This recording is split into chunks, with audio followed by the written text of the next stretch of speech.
Klimaschutz und soziale Gerechtigkeit müssen zusammen gedacht werden.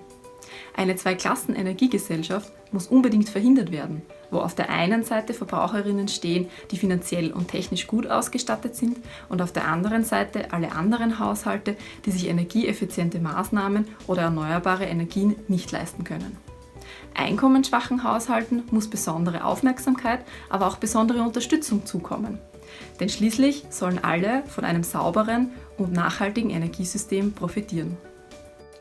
Hello everybody, my name is Ankita and I am a PhD student in Ireland. I was asked about my personal view on future energy consumers.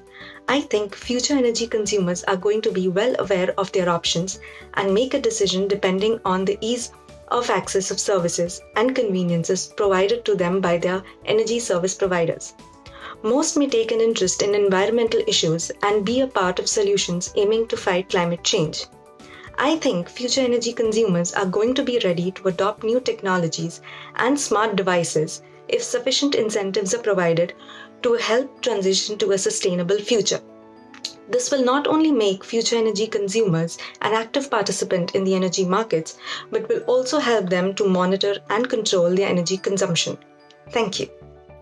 Chciałabym móc powiedzieć, że konsument przyszłości będzie wyglądał tak, jak w komunikatach Komisji Europejskiej.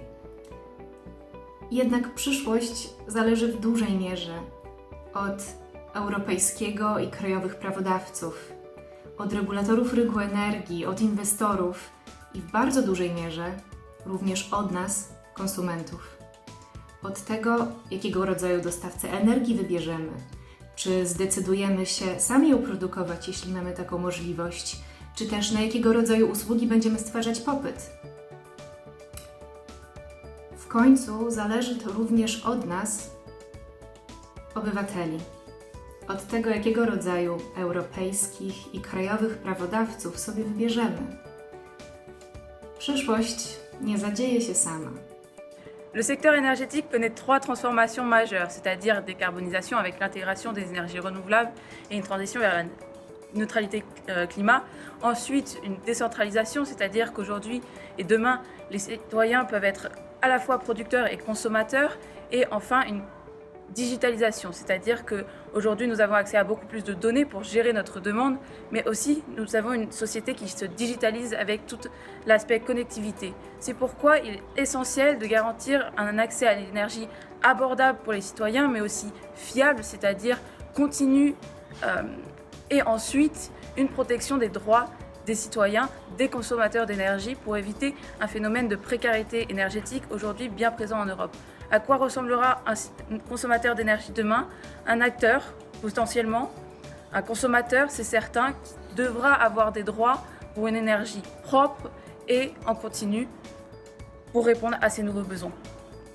Energy is very important for all of us. As we see today, all our phones, we have to soon charge our cars, we live and are surrounded.